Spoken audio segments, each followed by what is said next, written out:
عليكم احبابي، ميني فلوج ان شاء الله ينال اعجابكم ويكون خفيف ظريف على القلوب ديالكم. كنتمنى تكونوا بخير وعلى خير كيف ما العاده. اليوم ان شاء الله كنتواجد في المنتزه الملك فهد. صراحه المكان جميل جميل جميل بزاف.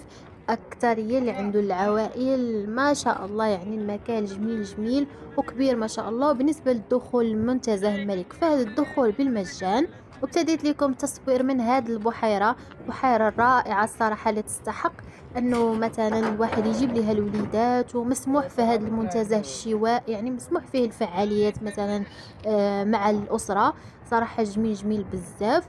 وبالنسبة للركوب في البجع يعني اكيد بواحد القيمة، يعني اللي ما كتجاوز لينا 30 ريال.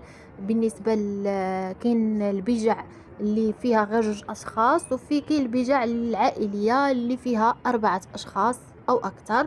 على العموم حبايبي خليكم معايا، ما غاداش نطول عليكم. غنمشي هكا ناخذ شي ناخذ شي بجعة شي بجعة ناخذ شي بجعة هكايا نتمشاو فيها شويه، لان الصراحه زوين زوين بزاف. الواحد هكايا يعمل الرياضه، يغير جو شويه.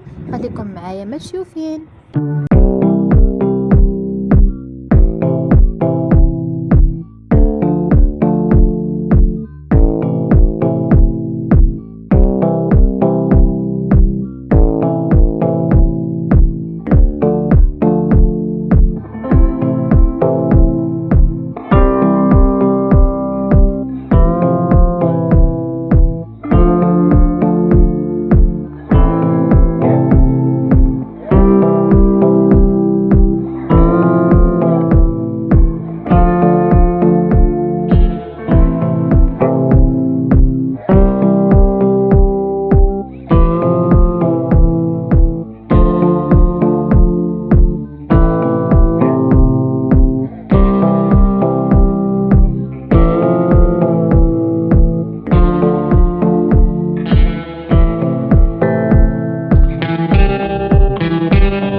عليكم كاملين. المهم حبايبي كيف ما قلت لكم من الاول، يعني استاجرنا هذه البيجعه اللي احنا راكبين فيها ب 30 ريال بالنسبه للشخصين. وكاينه حتى بالنسبه للعوائل، حتى هي اللي عنده الاطفال. وهذا المكان راه يناسب اكثريه يعني للاطفال وحتى للكبار. يعني كاين واحد المتغير، واحد الشعور اللي جميل جميل بزاف، كتغيري فيها النفسيه ديالك. واحد الشعور جميل، واحد يغير جو اكيد كل مره هكا يكون واحد الفعاليات بابسط الاشياء وواحد يغير جو.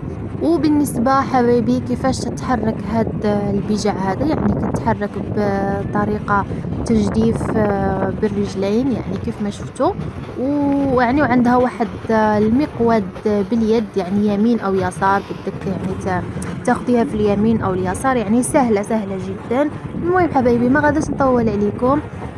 نتمنى ينال اعجابكم لا فيديو ويكون خفيف ظريف على القلوب ديالكم حبايبي. وما تبخلوش علينا باللي لايك واشتراك في القناه والضغط على زر الجرس باش يوصلك كل جديد. وان شاء الله يكون الفيديو مفيد لكم ولوليداتكم حتى هما، وتجيو تلقاو شي مكان اللي يعجبكم هكايا. حيت بزاف ديال الناس ما كيكونوش عارفين بعض الاماكن، وكنتمنى هذا الفيديو ينفعكم. المهم حبايبي نخليكم مع الفيديو، مع السلامه، باي باي.